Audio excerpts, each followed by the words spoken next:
भगीरथ भालके यांच्याकडे नेतृत्व गुण नसल्याचं लक्षात येताच शरद पवार यांनी काँग्रेस पक्षाचे ठोस जन आंदोलन किंवा जनतेच्या प्रश्नावर आक्रमक होताना दिसून येत नाही।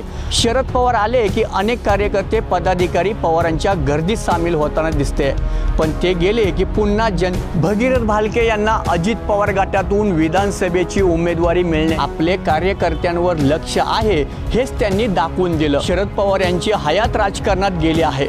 उडत्या पक्षाची पिशे मोजण्याची कला त्यांना भारत नानांचं चिरंजीव भगीरथ भालके यांच्याकडे राजकीय क्षमता नसल्याचं बोललं गेलंय। हीच कर्तृत्व नसलं की राजकारणात संपायला वेळ लागत नाही। भालके यांच्यासारख्या दमदार आमदार राष्ट्रवादीला मिळाला होता। निवडणूक सुरू होताच पुन्हा विधानसभेच्या निवडणुकीची रणधुमाळी सुरू होणार आहे। राजकीय पक्ष मात्र या दोन्ही निवडणुकीच्या तयारी लागल्या आहेत। त्यातच राष्ट्रवादीचे प्रमुख शरद पवार यांचा पंढरपूर मंगळवेढा मतदारसंघात अलीकडील काळातील चौथा दौरा झाला आहे। पश्चिम महाराष्ट्र विशेषतः सोलापूर जिल्ह्यात शरद पवार यांच्या नावाचं एक वलय आहे। अलीकडे हे वलय काहीसं धुसर होत असलं तरी पंढरपूर मंगळवेढा मतदारसंघात अजूनही या नावाचा दबदबा आहे। पंढरपूर शरद पवार यांच्या या चौथ्या दौऱ्यानंतर तरी राष्ट्रवादीला गतवैभव मिळेल काय हाच प्रश्न खऱ्या अर्थाने महत्त्वाचा आहे।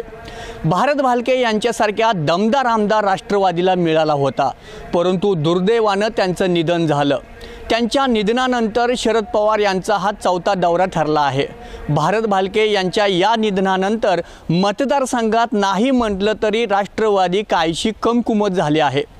भगीरथ भालके हे सामान्यांचे पुढारी होते। आलेल्या फाटक्या माणसाचं देखील समाधान करीत होते। त्यांच्यानंतर ही परिस्थिती राहिली नाही। भारत नानांचं चिरंजीव भगीरथ भालके यांच्याकडे राजकीय क्षमता नसल्याचं बोललं गेलंय। राष्ट्रवादीची त्यांना पोटनिवडणुकीत उमेदवारी दिली होती, पण सहानुभूतीची प्रचंड लाट असताना देखील भगीरथ भालके या निवडणुकीत आपटले। भारत नानांची ही जोडलेली जनतेची नाळ भगीरथ भालके यांनी ती तोडून टाकली आणि नॉट रिचेबल नेता म्हणून त्यांची ओळख तयार झाली आणि राष्ट्रवादीलाही हा धक्का सहन करावा लागला। शरद पवार यांची हयात राजकारणात गेली आहे। उडत्या पक्षाची पिशे मोजण्याची कला त्यांना अवगत आहे। भगीरथ भालके यांच्या निधनानंतर त्यांची उणीव भगीरथ भालके हे भरून काढू शकत नाही याची त्यांना जाणीव झाली। बापाचं नाव ओळखण्यापुरतंच ठीक आहे, पण पुढे काहीच कर्तृत्व नसलं तरी ती ओळख देखील काही काळ टिकून राहत नसते। राजकारणात करायचं तर आपलाही ठसा महत्त्वाचा ठरतोय।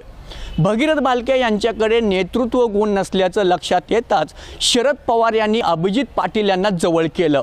त्यांना ताकद देत अप्रत्यक्षरित्या विधानसभेसाठी हेच उमेदवार असतील असं सूचित देखील केलं। राष्ट्रवादीतील आपली जागा आता आपल्यासाठी नाही हे लक्षात येताच भगीरथ भालके यांनी दुसरा रस्ता निवडला। सहकुटुंब विमान दौऱ्याची चर्चा झाली। महाराष्ट्र सोडून त्यांनी तेलंगणा जवळ केलं, याचीही उलटसुलट पडसाद उमटले। सुरुवातीचा गाजावाजा झाला आणि हे पुढे शांत झालं। काहीच कर्तृत्व नसलं की राजकारणात संपायला वेळ लागत नाही। वारसा हक्काने मिळालेली विरासत उद्ध्वस्त देखील व्हायला वेळ लागत नाही। भगीरथ भालके यांच्यासोबत नेहमी तेच घडलंय आणि घडतही देखील आहे। भारत नाना भालके यांनी माणूस जोडला गेला होता, पण त्यांचा मोठा फायदा देखील राष्ट्रवादी पक्षाला झाला होता। त्याच्यानंतर ते दिवस पुन्हा आणण्यासाठी राष्ट्रवादी झगडत आहेत। अजून तरी मतदारसंघात हे वातावरण निर्माण झालेलं नाही। त्यामुळे शरद पवार यांचा हा चौथा दौरा तरी या अर्थाने सफल होईल का? विठ्ठल सहकारी साखर कारखान्याचे चेअरमन अभिजित पाटील यांच्या पक्षप्रवेशासाठी शरद पवार पंढरपूर दौऱ्यावर आले होते। पक्षप्रवेश झाला, पण राष्ट्रवादीतील अंतर्गत धुसफूस मात्र संपलेले दिसत नाही। मंगळवेढ्यात देखील शरद पवार यांचा शब्द अंतिम असला तरी तेथेही राष्ट्रवादी मजबूत होण्याची गरज आहे। राष्ट्रवादी काँग्रेसचे लतीफ आंबोली यांनी मुलीच्या लग्नाच्या निमित्ताने शरद पवार यांनी मरवडे येथे येऊन गेले। आपले कार्यकर्त्यांवर लक्ष आहे हेच त्यांनी दाखवून दिलं।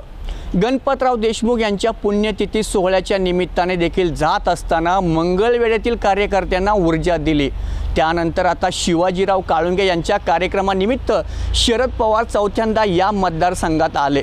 शरद पवार आले की अनेक कार्यकर्ते पदाधिकारी पवारांच्या गर्दीत सामील होताना दिसते, पण ते गेले की पुन्हा जनतेत दिसत नाहीत। त्यांचा विपरीत परिणाम राष्ट्रवादीवर होत आहे। या मतदारसंघात असलेले प्रश्न हे प्रश्नच राहत असून राष्ट्रवादीचे नेते त्यापासून दूर राहत असल्याचं देखील चित्र समोर आहे। सध्या मंगळवेढा उपसा सिंचन योजना, दुष्काळमधून तालुक्याला वगळणं, मनरेगातून विहीर मंजुरी, 2 महिन्यात होणारी चारा टंचाई, आरोग्य शिक्षण खात्यातील रिक्त पदे यासह अनेक प्रश्नाला सामोरे जावं लागत आहे। या प्रश्नावर राष्ट्रवादी काँग्रेस पक्षाचे ठोस जन आंदोलन किंवा जनतेच्या प्रश्नावर आक्रमक होताना दिसून येत नाही। अशा मंडळीने देखील पवारांनी कानमंत्र देण्याची आवश्यकता आहे। भगीरथ भालके यांना अजित पवार गटातून विधानसभेची उमेदवारी मिळण्याची शक्यता, आता चर्चा देखील आता पंढरपूर मंगळवेढा मतदारसंघात सुरू झाली आहे। तर दुसरीकडे अभिजित पाटील यांची उमेदवारी निश्चित मानली जाते। राष्ट्रवादी पक्षाला या मतदारसंघात आलेली मरगळ झटकणं हे आता अनिवार्य झालेलं आहे। शिवाय आपसापात असलेली धुसफूस थांबणे हे देखील राष्ट्रवादीसाठी महत्त्वाचं बनलं आहे। भारत नानांच्या निधनानंतर या मतदारसंघात शरद पवार यांचा हा 4था दौरा असून आता तरी राष्ट्रवादीला पहिले दिवस आणण्यासाठी स्थानिक नेते पदाधिकारी सक्रिय होतील काय हेच पाहावे लागणार आहे।